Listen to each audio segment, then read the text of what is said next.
ser transborda em cantos, pois comigo um anjo vai, protege, se tentado sou, conduz-me pelo bem, e quando oro ao meu Senhor, meu anjo está também. Se amigos meus me deixam e tão só fico a lutar, ainda assim transborda em cantos, pois comigo um anjo vai, protege,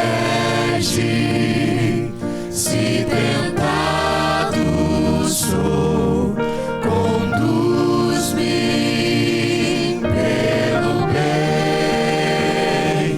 e quando oro ao meu Senhor, meu anjo está também.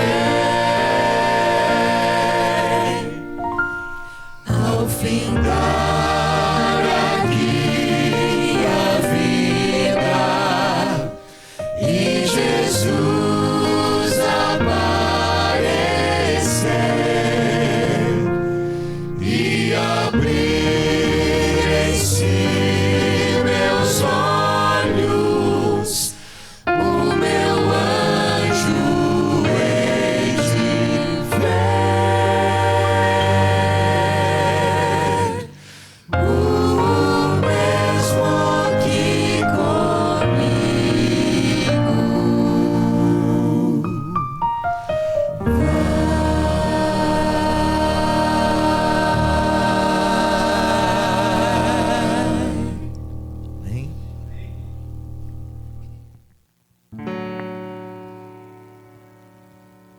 Outro dia desses me perguntei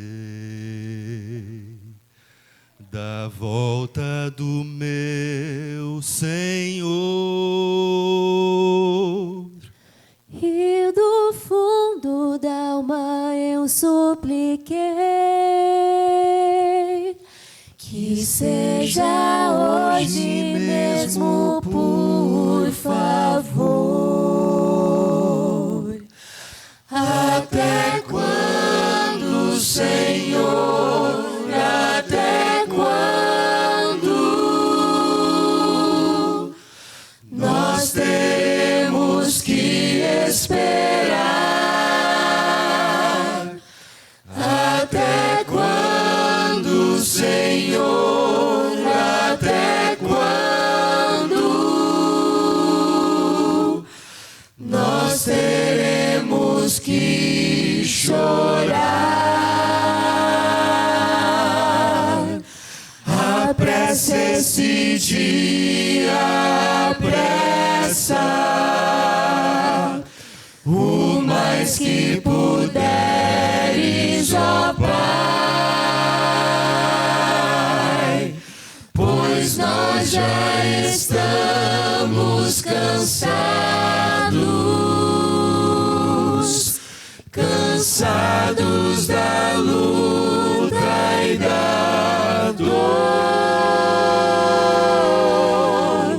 Segura-nos sempre em teus braços e afaga-nos com tua mão. E enquanto esse dia não chega, nos dê o amor dos irmãos.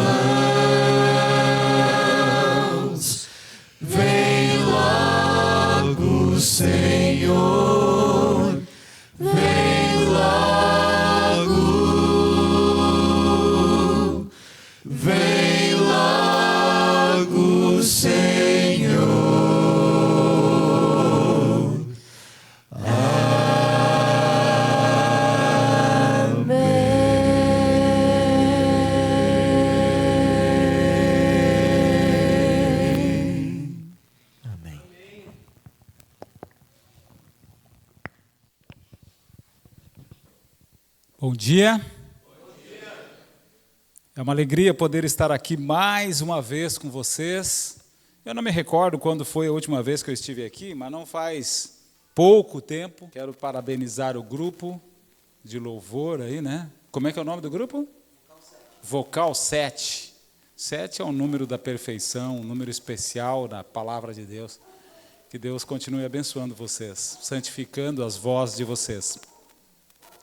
Que através das vozes vocês possam contagiar muitas pessoas para o reino celestial. Queridos, deixa eu fazer uma pergunta para vocês aqui. Se você tivesse a oportunidade, talvez para alguns o milagre de ter mais um filho, qual é o nome que você daria? Hein, Rael? Você ainda está tranquilo aí, né, Rael? Qual é o nome que você daria para esse filho? Você sabe que eu fiquei pensando nisso também, né? E comentei com a minha esposa, ela falou assim, rapaz, você está doido. Mas se eu tivesse um filho, eu daria um nome especial da palavra de Deus para esse garoto. Sabe qual é o nome? Josué. Josué. Tem alguém aqui com o nome Josué? Levanta a mão se tem alguém. Não tem ninguém. Olha só. Josué. Eu comecei a estudar a vida dessa pessoa e eu quero, hoje pela manhã, extrair desse estudo algumas lições para aplicar no nosso dia a dia, na nossa vida, no nosso cotidiano, sobre a vida de Josué. O que nós podemos tirar dali? Muito se fala sobre o que a Bíblia diz no livro dele, lá no versículo 9. Não, mandei eu ser forte, corajoso, tenha bom ânimo. Mas eu não quero ficar só nesse versículo, quero extrair lições que a gente leve para a semana toda, para a vida toda, que fortaleça, que ajude a nossa vida espiritual. Primeiro começo fazendo uma análise do nome, da história, do começo da vida. Josué não se chamava Josué. Josué se chamava Oséias. Você sabia disso? Era Oséias. Quando Josué nasceu, quando esse garoto nasceu, o nome original atribuído pela família, talvez pelo pai, pela mãe, a Bíblia não fala muito sobre a mãe, fala sobre o pai, mas atribuído pela família foi Oséias. Olha, meu filho, você vai se chamar Oséias. Lá no cartório, naquela época não existia talvez um formato, era um formato diferente do formato de legalização do nascimento que nós vivemos hoje, mas foi atribuído Oséias. E ele, durante algum tempo da vida, andou pelos campos, brincou por ali e tal, conviveu com os demais, sendo chamado de Oséias. Oséias, irmãos, era uma bênção. Oséias era um garoto querido. Mas Oséias, desde pequeno, Oséias tinha um diferencial na vida. Um diferencial. Oséias, desde o nascimento, era um garotinho diferente. Ele era um garoto que temia a Deus. Oséias nasceu no Egito, lá nas terras de Gósen. Oséias nasceu sendo um escravo. Nasceu numa terra de escravidão, junto com o povo de Israel. Ali. E agora, as pessoas percebiam que a linha espiritual de Oséias era uma linha diferente. Oséias fazia o que toda garotada fazia, mas ele tinha algo no seu caráter, no seu coração, na sua vida, que o diferenciava, que era o temor do Senhor. Olhem bem essa expressão, o temor do Senhor. Ele tinha uma paixão, uma admiração por Deus. E ele tinha um amigo muito especial, e esse amigo nós todos conhecemos. Ele era amigo de Moisés, amigo de Deus e amigo de Moisés. A história de Oséias diz, irmãos, que logo ele começou a ser um servidor de Moisés, um apoiador do ministério de Moisés. E não demorou muito para que Deus impressionasse a mente de Moisés, para Moisés ir convidar Oséias, para Oséias ser o primeiro ministro de Moisés. E a partir desse momento, agora ele começa a ser um líder militar apoiando Moisés. Ele era um general. Ele era a pessoa que comandava todas as ações do exército de Israel, do povo de Israel, um homem de confiança de Moisés. E chegou um momento em que Moisés agora toma uma decisão, também, irmãos, impressionado pela ação do Espírito Santo. Deus disse para Moisés: Moisés, você vai até Oséias e muda o nome de Oséias. Ele não vai mais se chamar Oséias, mas a partir de agora ele vai se chamar Josué. Oséias, na verdade, no original, esse nome quer dizer salvação. É um nome, um significado bonito para o nome de uma criança, sim ou não? Salvação. Mas Deus não queria que o nome dele tivesse apenas esse significado, salvação. Deus queria que fosse algo a mais. E aí ele coloca Josué, que no original esse nome significa Deus é salvação. Olhem como Deus é maravilhoso, irmãos. Deus é salvação. Jeová é a salvação. E foi por isso que Deus pede agora para o nome de Oséias ser trocado de salvação para Deus é a salvação, para fazer com que todas as pessoas do exército de Israel de então soubessem que tudo o que acontecesse por intermédio de Josué não era obra dele, mas era obra de quem? De Deus. Os propósitos, o plano de Deus com a vida do ser humano. E agora então ele deixa de ser Oséias e passa a ser Josué, Deus é a salvação.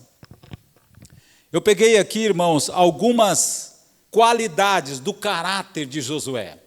Isso que me chamou a atenção em fazer um estudo sobre ele. E aqui diz o seguinte: durante a conquista de Canaã, Josué foi um líder, primeiro, cheio do Espírito Santo. Cheio do Espírito Santo. Ele revelou traços de seu caráter que são extremamente admiráveis, como, por exemplo, coragem. Josué era um homem corajoso, perseverança, prontidão, fidelidade, o que dizer da honestidade constante, altruísmo, sabedoria e fé dinâmica em Deus. Olha, se você não gostaria de ter um filho assim, com essas qualidades. Qual é o pai que não gostaria de ter um filho com essas qualidades? Você poder dizer que o seu filho é alguém corajoso, perseverante, de prontidão, fidelidade, honesto, altruísta e assim por diante. Essas qualidades foram apontadas por homens de Deus em um filho de Deus, Josué. Interessante isso aqui, como esse garoto foi abençoado por Deus desde a sua infância. Vou passar alguns tópicos rapidamente aqui, antes da gente fazer a consideração bíblica. Josué dedicou a sua vida a Deus, irmãos. Dedicou a sua vida a Deus. Ele ensinou a sua família a fazer a mesma coisa, a ter Deus como alguém especial.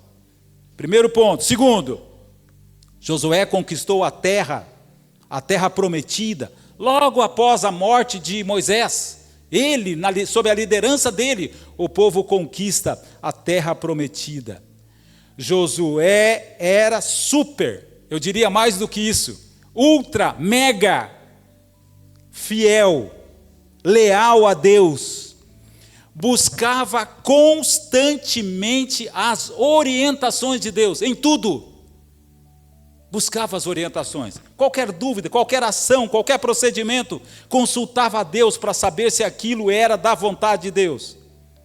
O exemplo de Josué, deixado na palavra de Deus e vivido no passado com o povo de Israel, ajudou o povo a se manter fiel a Deus por muito tempo. E eu quero ler o primeiro versículo da Bíblia, onde mostra isso, que não é apenas uma fala, uma impressão minha, Mas mostra isso, abra sua Bíblia, você vai me ajudar hoje, lendo aqui alguns versículos. Josué capítulo 24, versículo 31. O que diz lá? Josué capítulo 24 e o versículo 31. Vai mostrar qual era a postura do povo de Israel sob a liderança de Josué. O que diz? Olha aí. Vocês sabem, queridos, que a vida do povo de Israel era uma gangorra. Alguns momentos estava no alto e outros momentos estava lá embaixo. Era um povo extremamente instável, um povo que não tinha constância, mas sob a liderança de Josué, esse povo servia a Deus.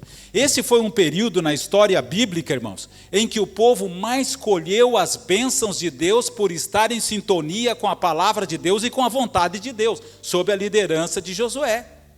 Josué tinha uma liderança servidora. Hoje nós temos, irmãos, se você pegar qualquer livro de liderança, ou mesmo você consultar aí os sistemas de busca nas redes sociais, você vai ver que existem vários modelos de liderança. Liderança, das lideranças populares, né, que são utilizadas nos empreendimentos, nas empresas, vários modelos. Mas um dos modelos mais em evidência é a liderança servidora. O que é a liderança servidora? A liderança servidora é aquela que coloca o foco nas pessoas. Nas pessoas.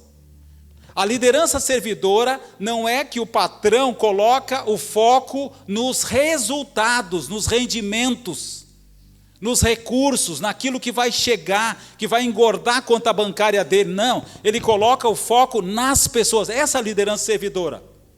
A liderança servidora se preocupa com o crescimento das pessoas, com o bem-estar das pessoas. É exatamente. E isto se volta agora para a liderança de Josué. Josué desenvolvia uma liderança assim, servidora. O foco dele estava nas pessoas, em gente. E eu me lembro, irmãos, quando leio sobre a liderança servidora, da liderança de Jesus. Jesus exercia uma liderança que se preocupava ou que focava as pessoas, em contraste com algumas pessoas que olham para o umbigo. Jesus se preocupava com o bem-estar dos outros. Nós podemos dizer, irmãos, que essa liderança era uma liderança que tinha um propósito. Um propósito.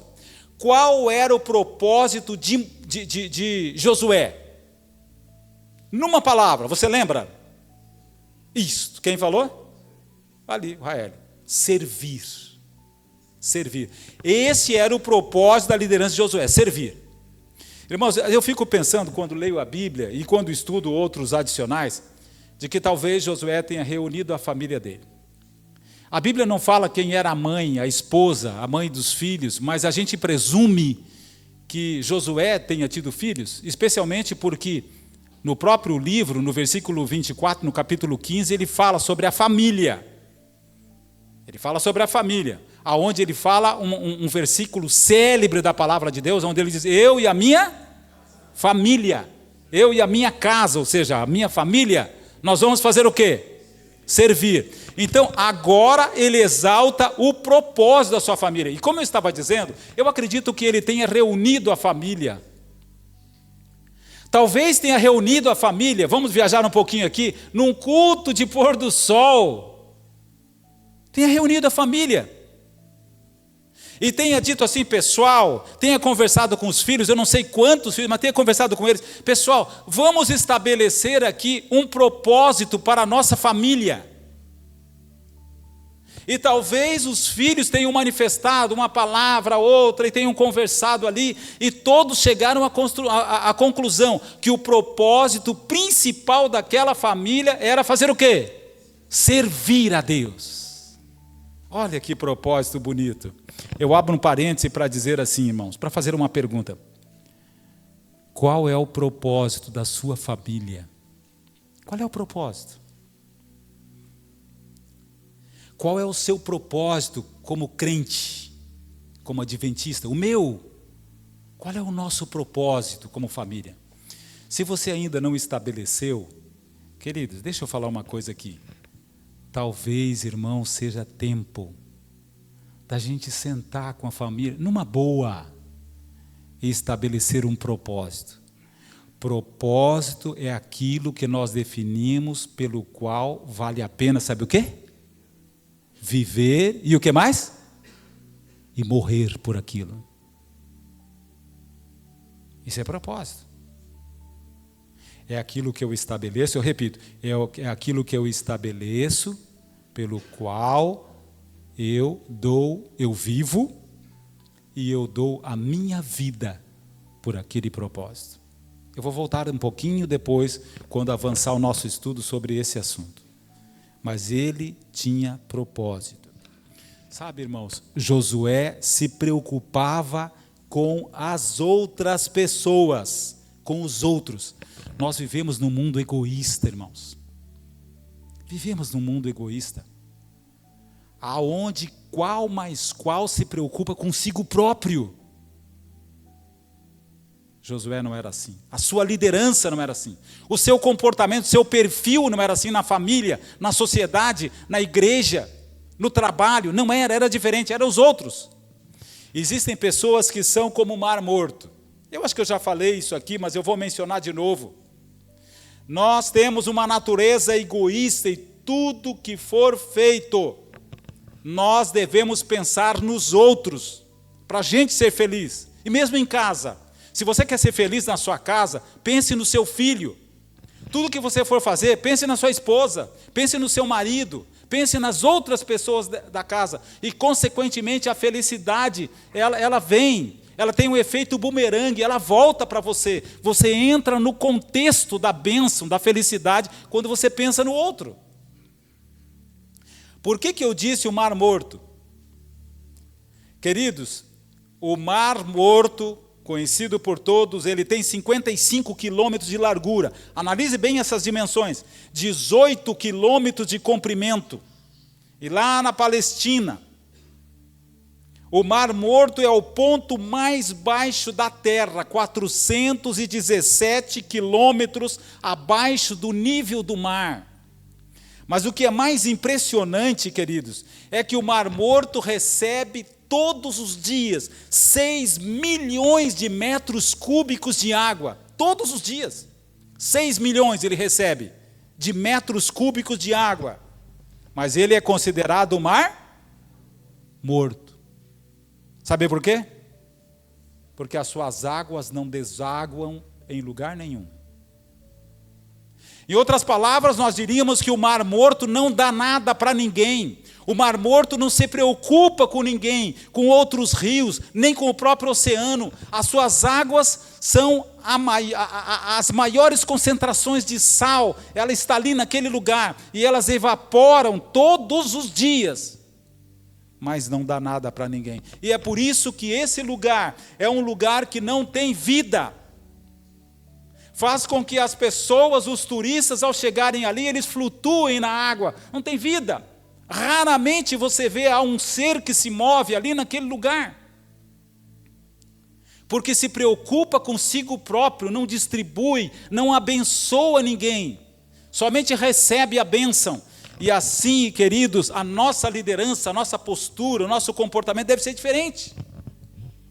Deve ser uma liderança em casa servidora, uma liderança na igreja servidora, uma liderança no trabalho servidora. Aonde estivermos, devemos estar servindo para receber a bênção de Deus, abençoar as pessoas e assim sucessivamente.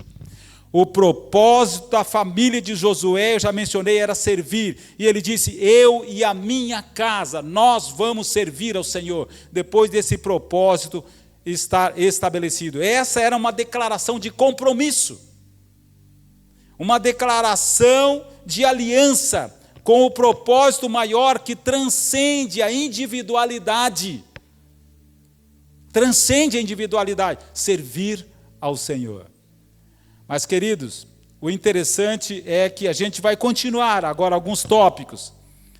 Seu exemplo ajudou o povo a se manter fiel a Deus por muito tempo. Só esse fato já é um fato extremamente relevante na vida de Josué, porque o povo de Israel era um povo extremamente inconstante. Conquistou Jericó e organizou a divisa da terra de Canaã entre as 12 tribos. Foi ele que fez isso. Quando Moisés subiu ao monte para receber as tábuas dos 10 mandamentos, Josué subiu também. Ele subiu também. Ele foi um dos 12 escolhidos para espiar a terra, não pela sua falta de fé, mas em benefício daqueles que estavam com ele. Ele agora foi escolhido para subir, para ir espiar aquela terra. Ele foi um dos 12 que acreditou de que Deus podia, de que Deus pode dar a vitória para aquele povo. Ele transcendeu a mentalidade comum do povo. Deus pode. Ele via o que ninguém conseguia ver. Ele via as possibilidades no braço do Senhor. Enquanto os israelitas morriam no deserto, ele e mais um, nós conhecemos a história, entravam na terra prometida. Ele e mais um. E o mais interessante, queridos, é que a Bíblia diz, lá em Deuteronômio, não vamos ler, vou mencionar, Deuteronômio capítulo 34 e o versículo 9, que nos dias de morrer Moisés, agora ele é impressionado por Deus, vai até Josué, impõe as suas mãos sobre Josué e pede a unção do Espírito Santo sobre o trabalho, a vida de Josué. Pede a bênção de Deus, a continuidade da bênção de Deus sobre a vida de Josué. Mas eu fico pensando, irmãos, como que Josué conseguiu esse padrão de conduta na vida dele, exarado na palavra de Deus? Como que ele conseguiu isso? Nós vamos estudar. Abra sua Bíblia, Josué capítulo 1, e nós vamos ler. Eu vou pedir que vocês me ajudem.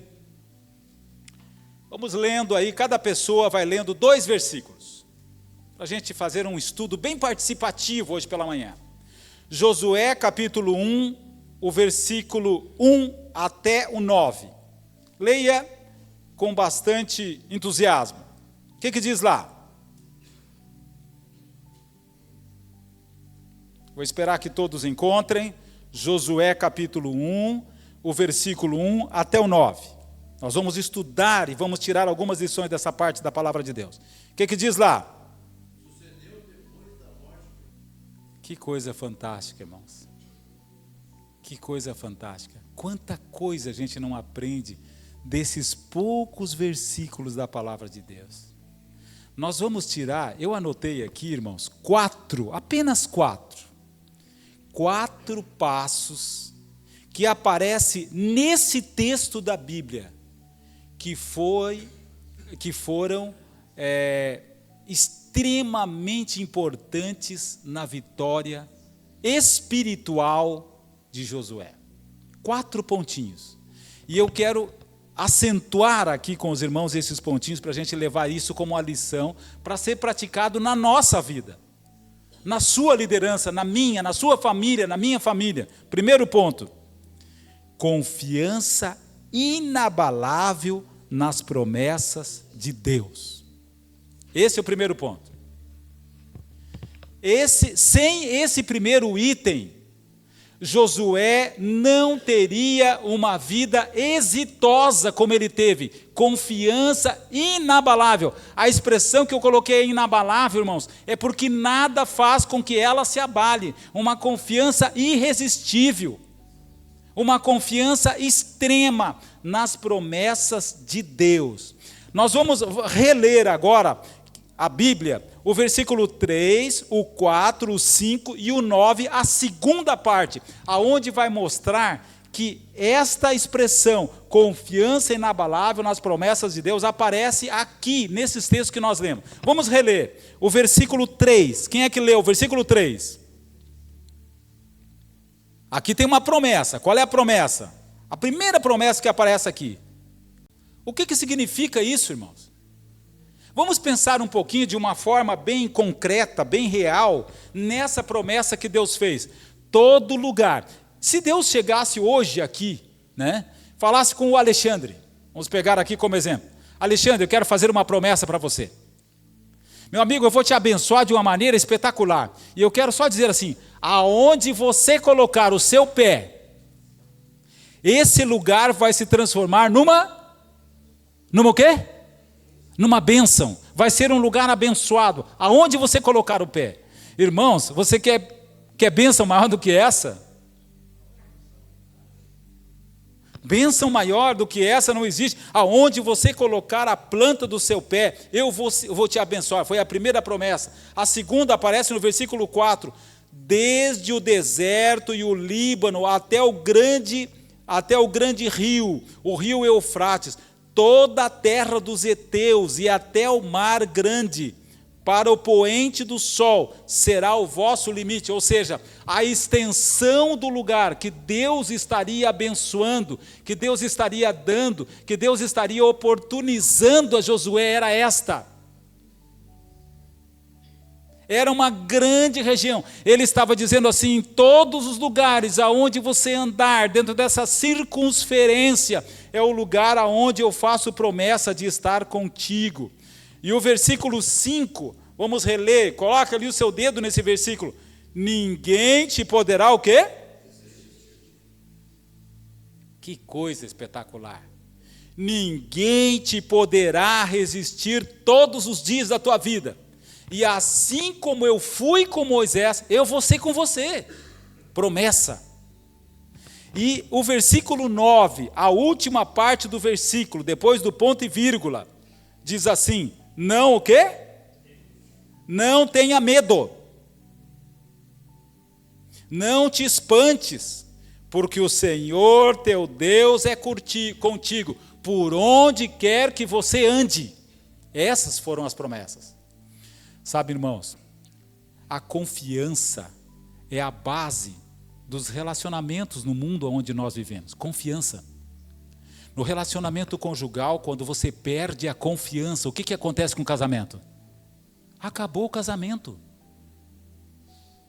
Acabou.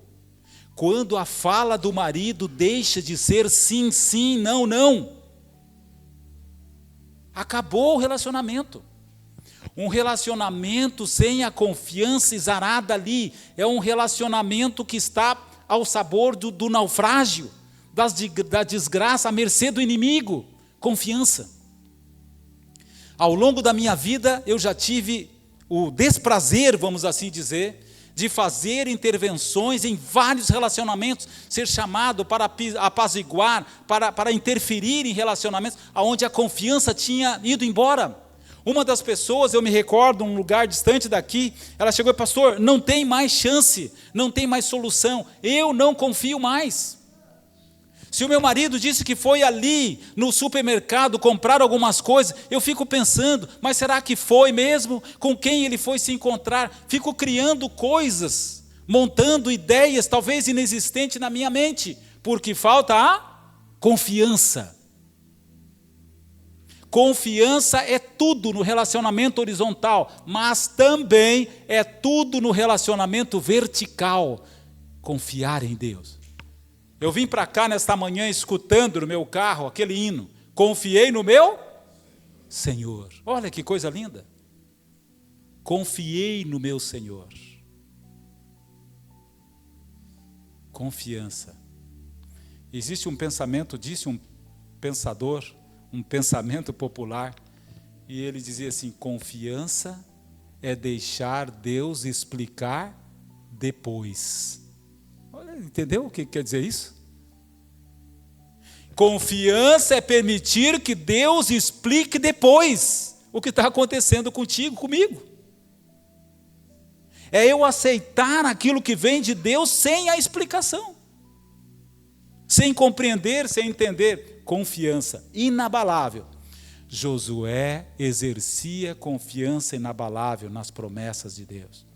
Sabe, irmão, Satanás usa o sofrimento para minar a confiança em Deus.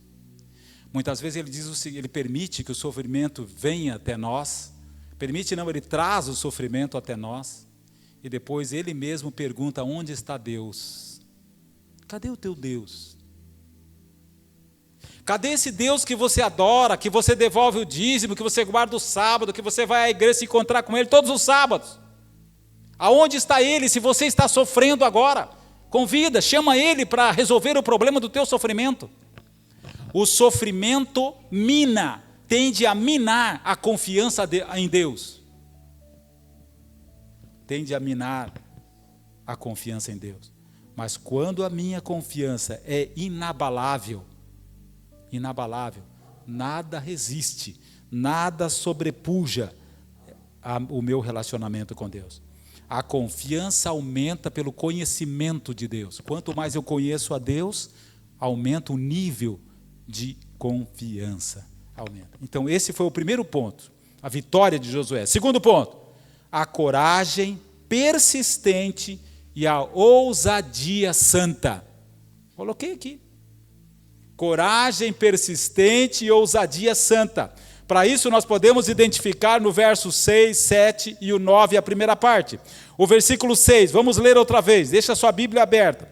Sê forte e corajoso, porque tu farás este povo herdar a terra que sob juramento prometido dar aos seus pais. Coragem. Coragem. Coragem é você enfrentar as vicissitudes da vida.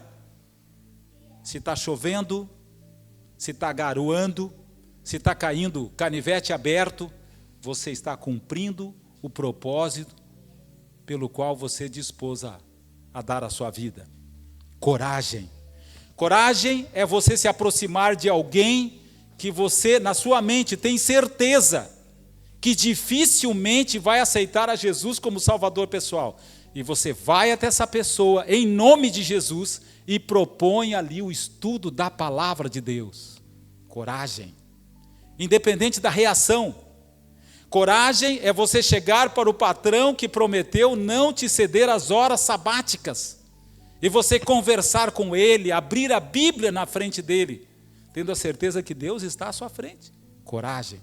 Seja forte. E é isso que ele pede agora. Coragem persistente e ousadia. Ousadia santa. Quando a Bíblia fala assim, seja corajoso, ela está dizendo, seja ousado. No bom sentido, seja ousado. Queridos, foi a coragem, foi a persistência e a ousadia santa.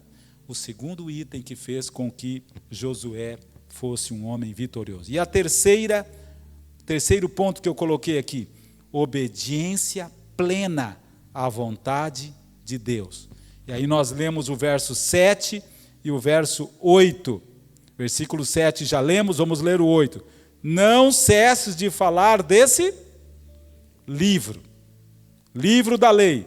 Antes medita nele de dia e de noite, para que tenha cuidado de fazer segundo tudo quanto nele está escrito. Então farás prosperar o teu caminho, e serás bem. Irmãos, quando a Bíblia está falando do livro da lei, quando, aliás, a recomendação está para que ele observe o livro da lei, ele está se referindo a quê? Algumas pessoas dizem assim, pastor, não é a Bíblia. Elas estão enganadas, porque a Bíblia, quando essa recomendação vem de Deus para que ele siga o livro da lei, esta recomendação está se referindo ao Pentateuco. Ela está se referindo aos livros escritos pelo próprio Moisés, que formaram a base do cânon bíblico no Velho Testamento. Ele está se referindo a isso.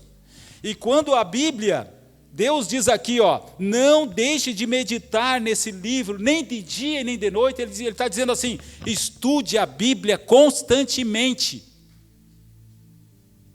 Siga todas as orientações que estão exaradas na palavra de Deus, Josué, e você vai ser um homem bem-sucedido. É isso que está dizendo a recomendação da Bíblia, da palavra de Deus.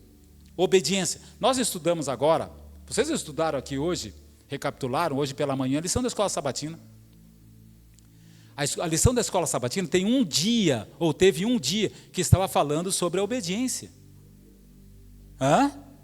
Poder da obediência. A importância de render a minha vontade à vontade de Deus e ser um vencedor. Não tem como ser diferente, irmãos.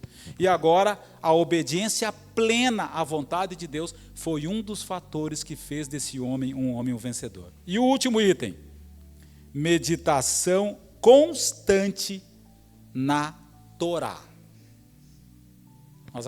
Acaba sendo um item redundante, mas a Bíblia fala ali, né, no versículo 8, na primeira parte, não cesses de falar. Não cesses de falar. Queridos, esses itens fizeram de Josué e da sua família vencedores. E eu quero dizer assim, nós estamos vivendo, irmãos, olhem bem aqui para mim, nós estamos vivendo em tempos em que nós precisamos colocar isso aqui em prática para podermos ser vencedores. Não tem como, irmãos.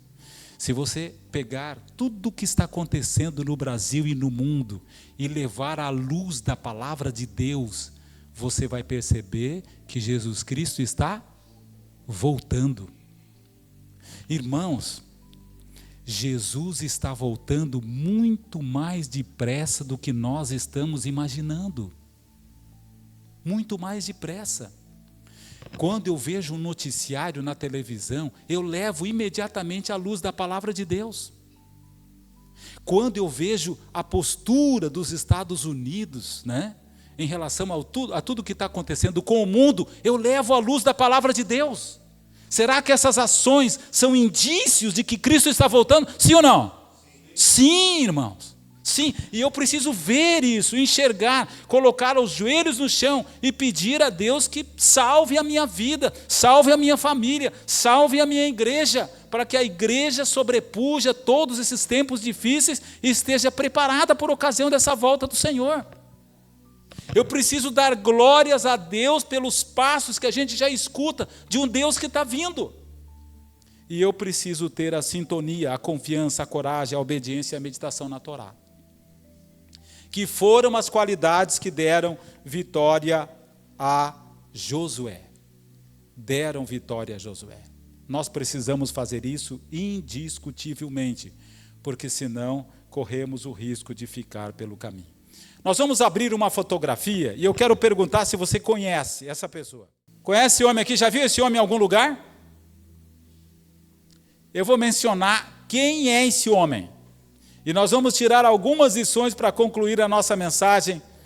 Esse homem se chama Jorge Ávalos. Jorge Ávalos. Jorge Ávalos é um homem, ou era um homem que possuía 60 anos de idade. Jorge Ávalos morava em uma localidade chamada Mata do Touro Morto. Mata do Touro Morto, a 230 quilômetros da capital do Mato Grosso do Sul, Campo Grande. Abrindo um parênteses, queridos, eu tive o privilégio de trabalhar no Mato Grosso do Sul durante 4 anos, como departamental de educação, 4 anos. Ali eu tive a oportunidade de executar o meu maior hobby. O meu maior hobby é pescar. E quando eu fui chamado para o Mato Grosso do Sul, eu fiquei muito feliz, porque, entre outras coisas, cumprir a missão da igreja, eu estaria executando o meu maior hobby, num dos lugares mais piscosos do Brasil,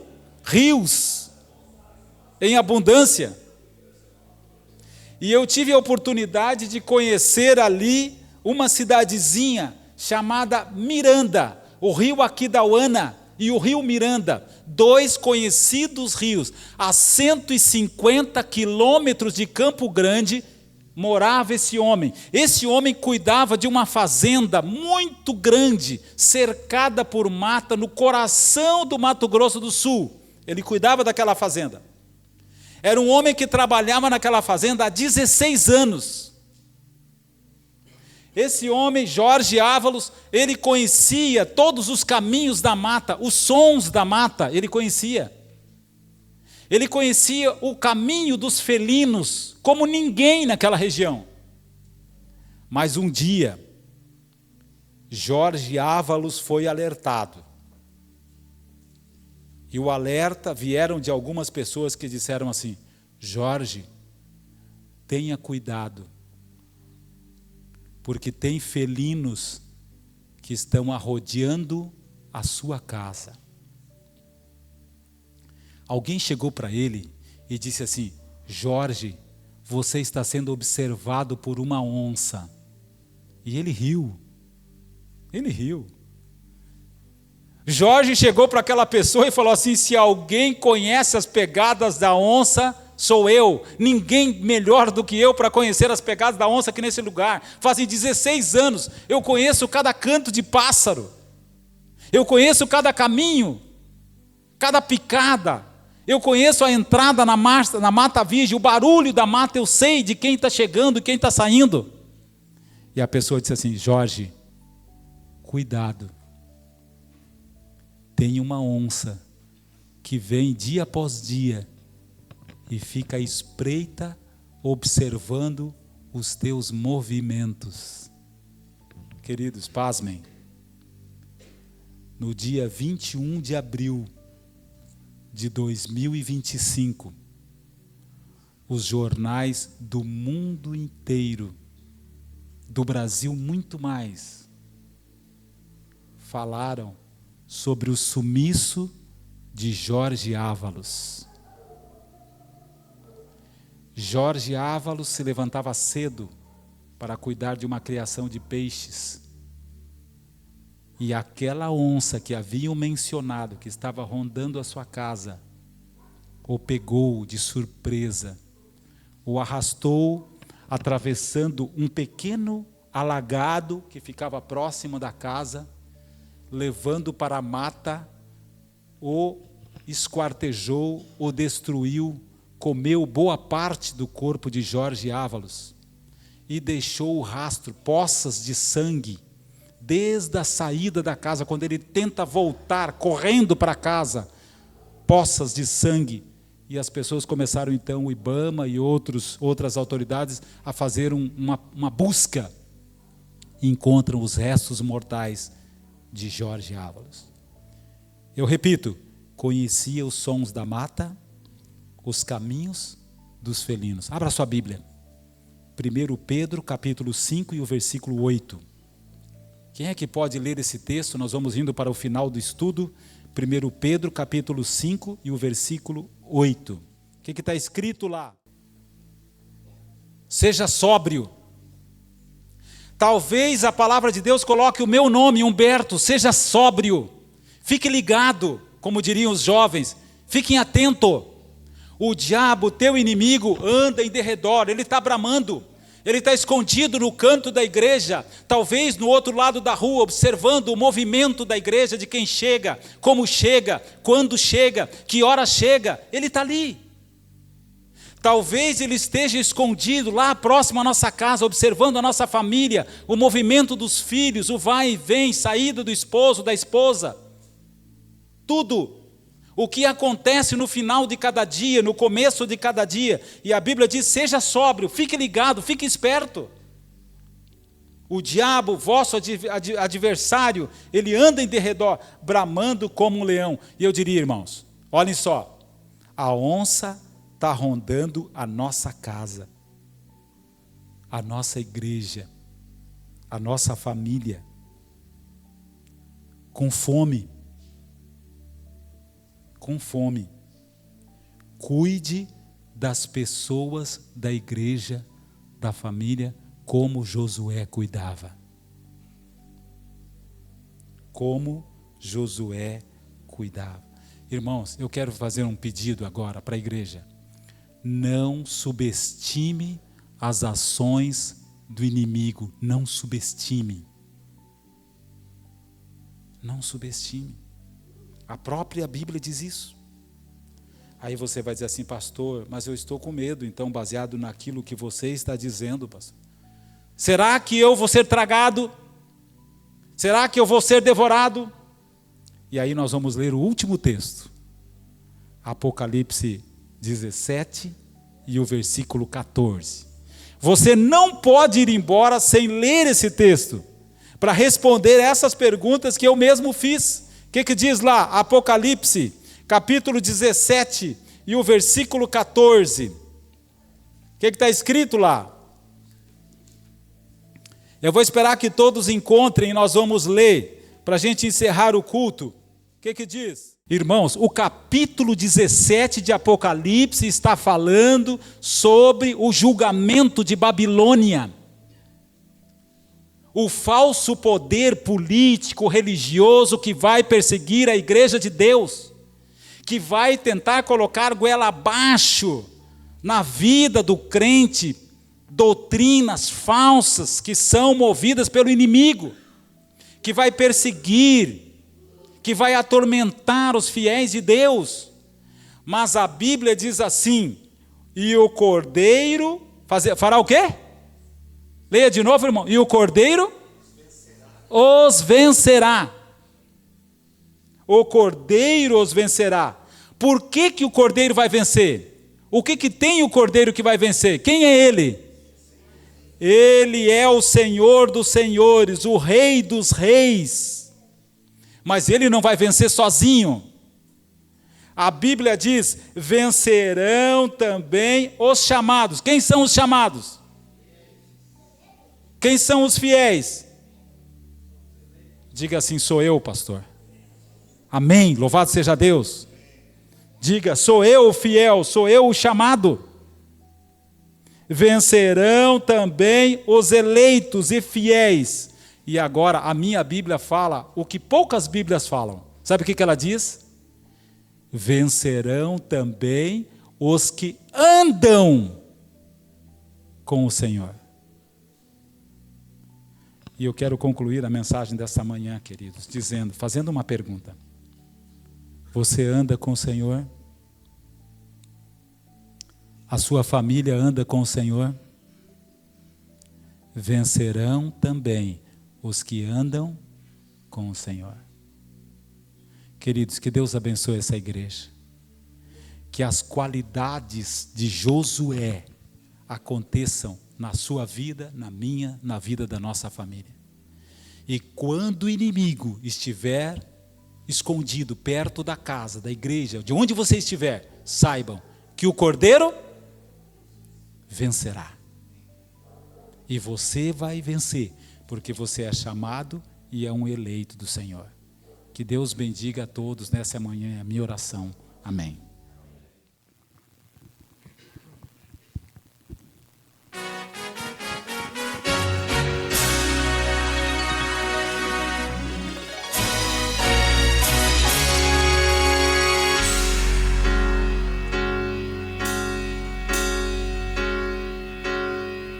Senhoras e senhores, temos algo a dizer-lhes. Olhem o mundo ao seu redor, nações em conflito, morte, guerra e dor, fome, miséria e desolação.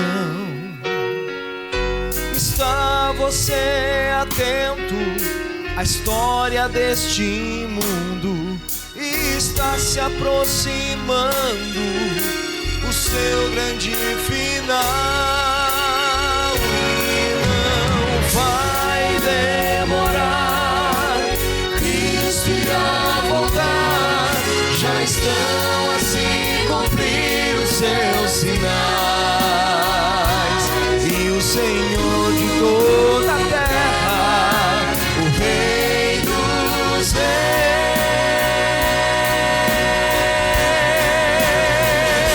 está vindo em glória com seus anjos. Todo olho então verá o Rei.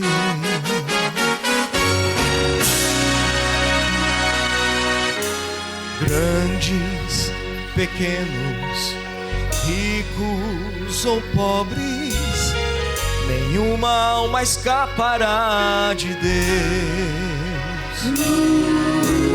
Todo ser humano diante dele estará, e a cada um Ele julgará. Se hoje tua vida não pertence ainda a Cristo, reflita, então decida, pois Ele vai voltar.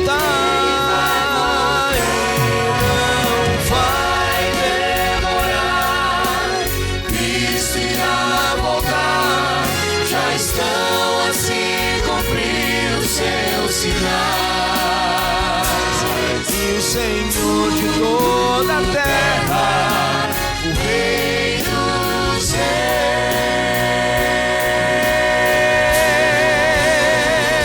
Reis, não vai demorar. Cristo irá voltar. Já estão a se cumprir os seus sinais. E o Senhor de toda a terra, o Rei dos Reis,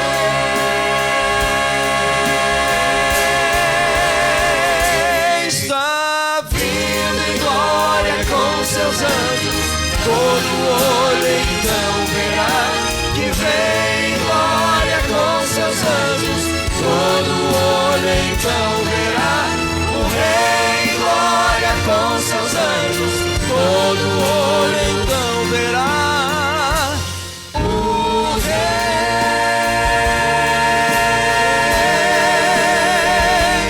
o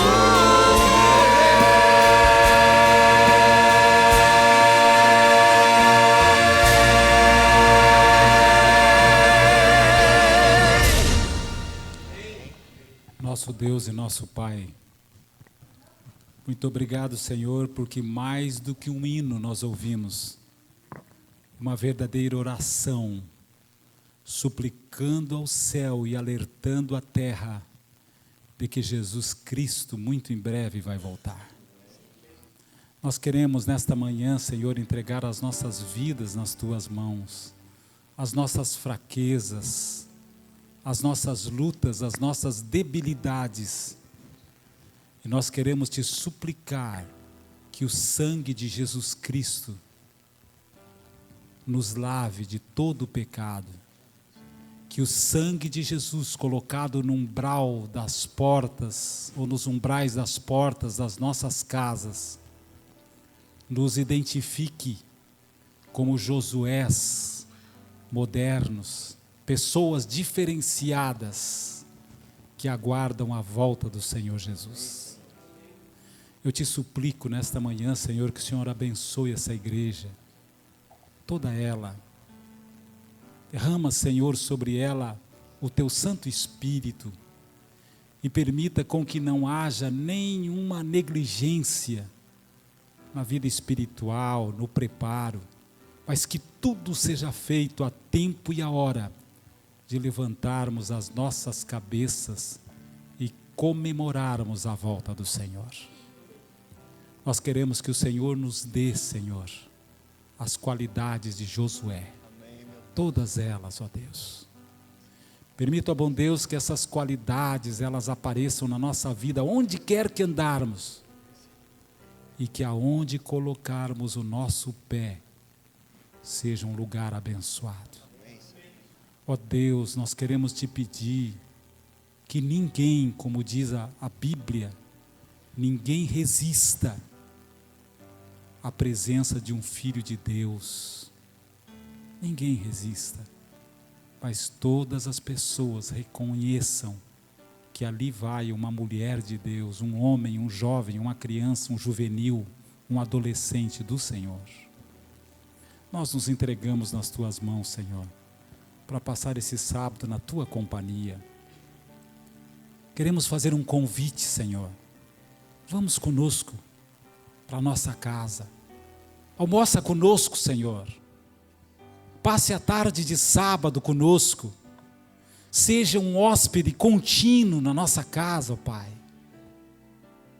Não permita que lá aconteça nada que desagrade o coração de Deus. Não queremos ser, Senhor, espiritualmente como Jorge Ávalo. Conhecer os caminhos, subestimar o inimigo, Mas queremos ser prudentes, vigiar e entregar tudo o que somos e temos na mão do Senhor para viver segundo o teu querer. Nós te pedimos essas bênçãos e oramos humildemente no nome do Senhor Jesus. Amém.